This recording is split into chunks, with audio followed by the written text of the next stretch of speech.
Right, so more progress on the engine. We've got the head bolts torqued down. They're all torqued to spec. We've just got the camshafts going on now. Doing is sorting out all these hydraulic followers or lifters that all sit down in the cylinder head here. Effectively, these are what supports the rocker arms and basically helps them self-adjust. Because we've got this little bearing and the camshaft, and they both wear over time. We want it to basically sort out its own clearances. And the same with when it expands, when it gets hot. So effectively, these all sit down in here, and they're sat along this oil feed line here. So there's all oil pressure in this line, which goes into this hole in the side of the lifter. Oh yeah, a little pinhole. There we go. And that fills it with oil pressure and basically makes this stiff and not squishy. And what you find is we take apart the engine that most of these, all 16, are usually rock hard and don't squish. And what we want to do is we want to get rid of that. We want them to be squishy for the first time. And that basically means they're called jacked, or they're jacked lifters when they're full of oil pressure but not actually being fed it.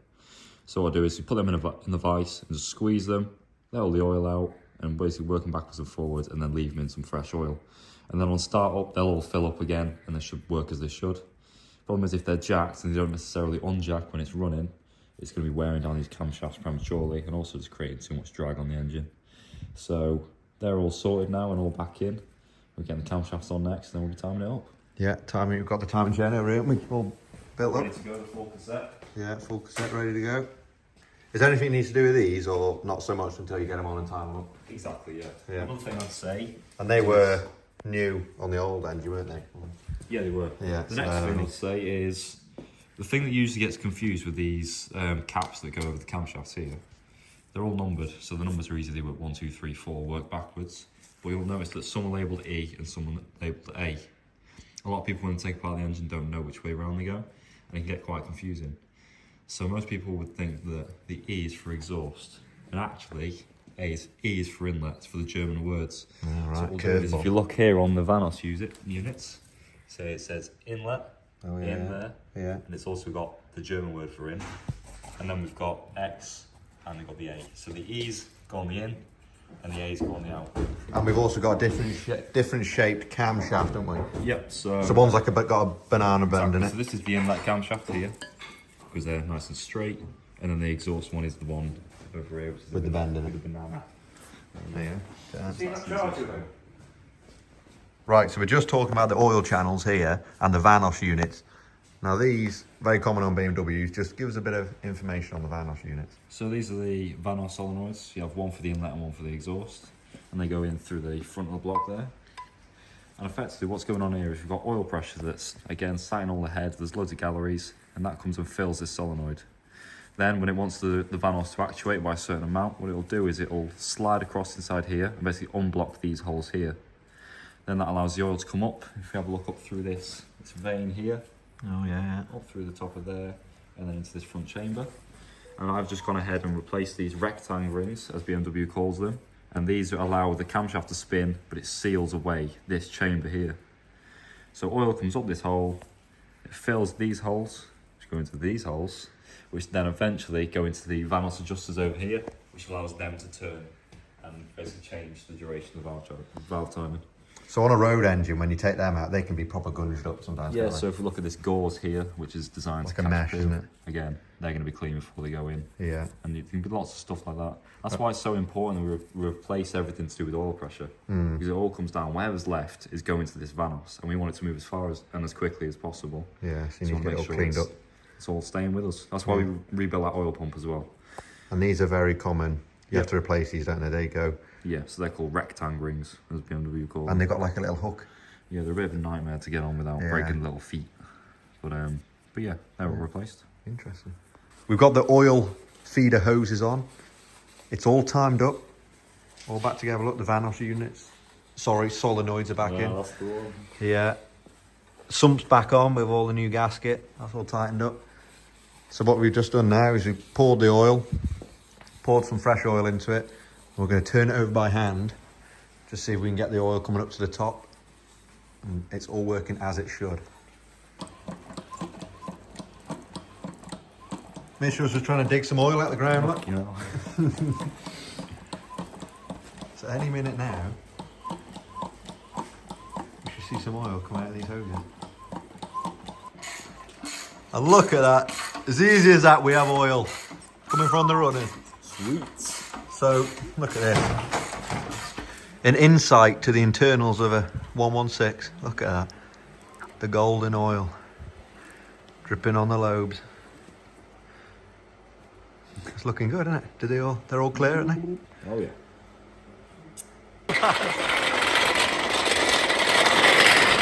Here it is in all its glory. Look at that.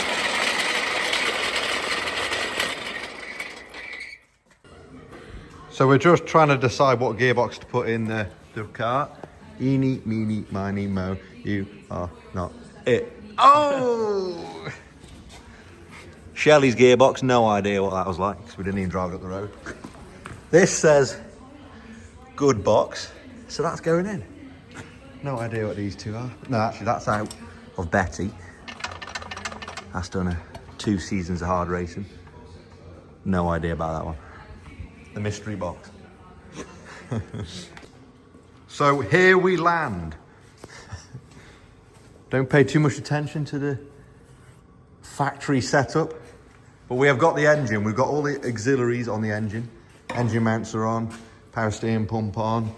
What else we got on Mitchell? We got tensioner on, starter motor on. Some of them. Wire and loom. Fuel rail. Water hose. Spark plugs. Yeah. Rocker cover. The rocker cover wasn't on before, actually. Oh yeah. Somewhere. We've just put them in there, stop the dust going in the ports. Yeah. We got ejectors. You just said that already. Flywheel. So here we have the lighting flywheel that all the trophy cars run.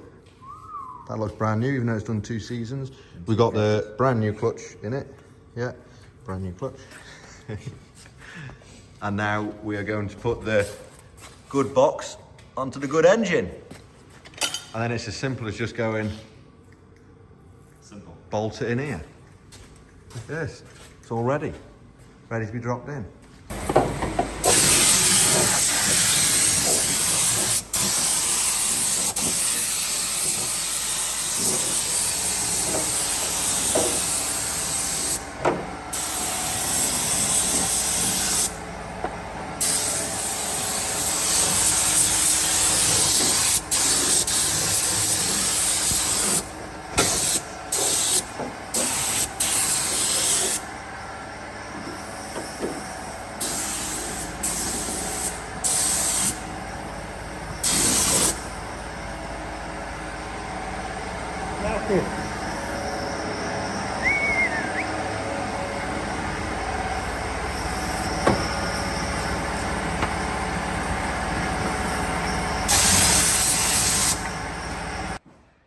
And just like that, Shelley has a pearly white interior.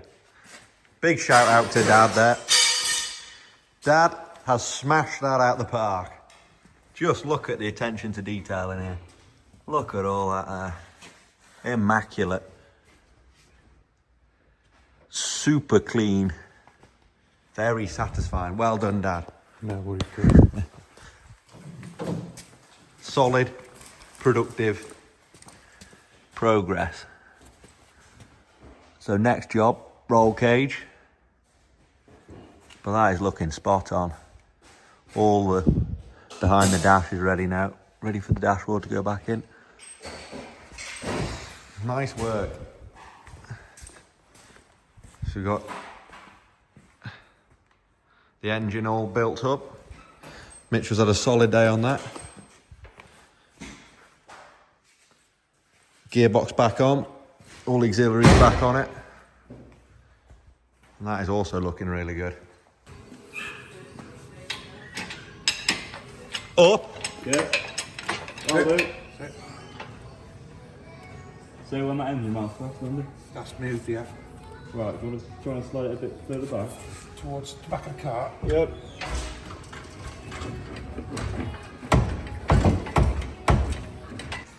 So the lump has landed in the engine bay. So we're on with the oil cooler. Yep, so we've got these brand new oil cooler lines. The fittings are all salvageable from Betty, but Shelley's going to need new lines, definitely. So we'll just start doing is we're going to cut the lines down to length. So you buy it per metre. Yep. So we bought 2 metre length. And then we're cutting it down to 75 metre length and then 95 metres. No. 75 centimetres Yep. and 95 centimetre lengths. We're not racing a tank. No, definitely not.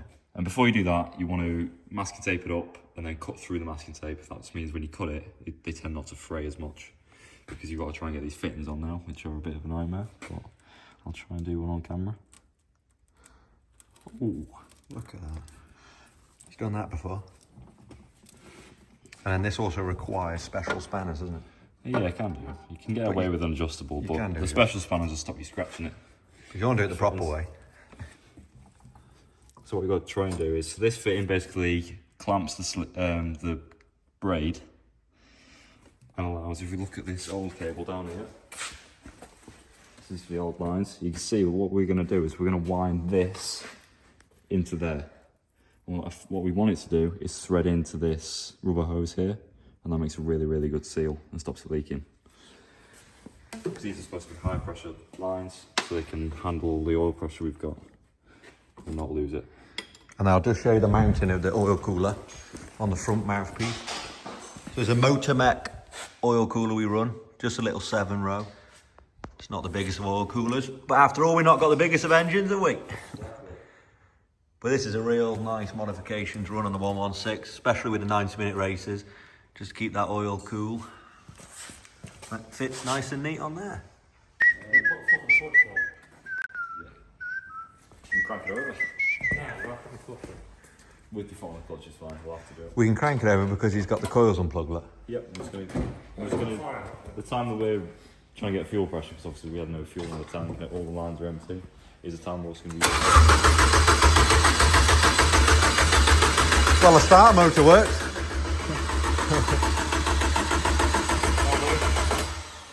Wow, that's positive, isn't it, Dad? How many miles has this ringer got on it? Oh no, the ABS light. There's no way this is just going to fire up straight on the button, is it? Oh, we've got lights on the dashboard. Oh, we have as well, yeah. We've got ignition.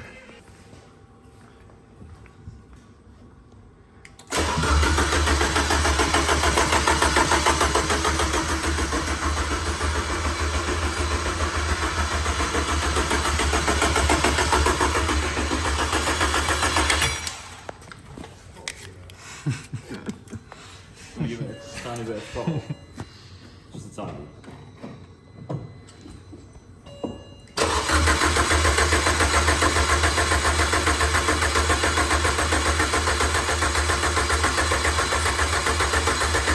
So we built up plenty of oil pressure and it turns over nice.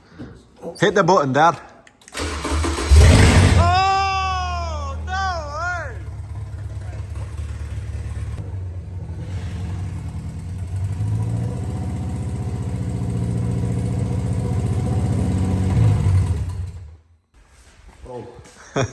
What's going on now? So we're going in? Well, yeah, we're just fitting the front end now. Front end's Got going the on. new lines in, fitting these. So just a bit of a cone drill there through the front Oh, yeah. mouthpiece. There you go, nice and neat, and then they route all the way through here.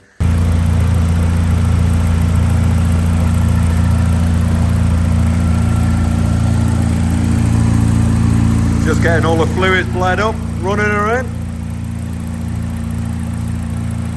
Sounds spot on.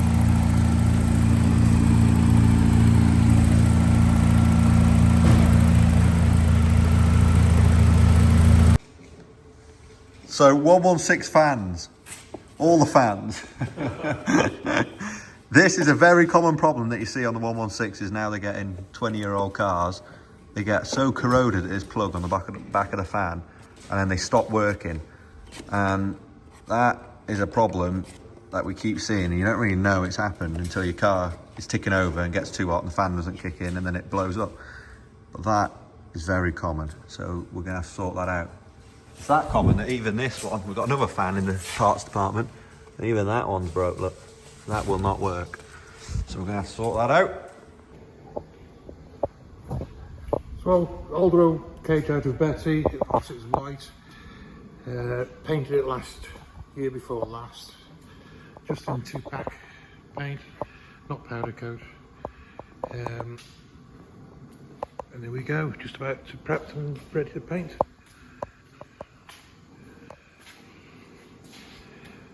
Two coats, all glossed, all go.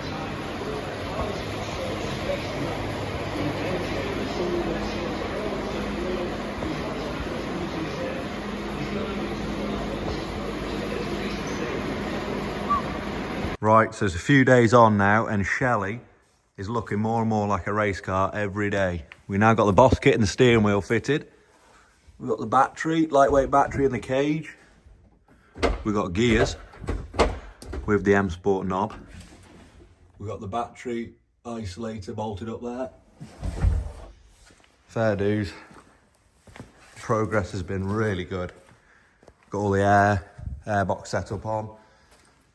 All the fluids are in, we're all bled up. The power steering's all in, bled up. We've got the mouthpiece on the front, new radiator.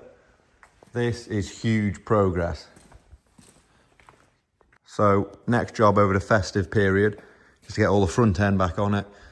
Crash bar, headlights, bumper, windscreen, all the scuttling. Then we've got the roll cage to go in, which Dad has painted, as you've just seen on the footage. So we've got to get the plates welded in for that.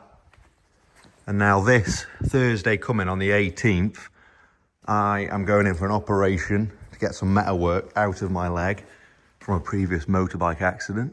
You know, dangerous two wheels. So things are going to slow up with me, hence why we've really cracked on. And big thanks to Mitchell Walker for putting in the hours, and Dad, really been putting the hours in this beginning of December just to get it this far so we can hit pause on it over Christmas, enjoy all the mince pies and the turkey, kick the feet up, and then jump back onto this in the new year. So that's where we're at with this. So I hope you've enjoyed the build videos. If you haven't watched the early ones, go back and watch them. Even the video when we picked Shelley up from Rill for £200. Happy days. See you soon.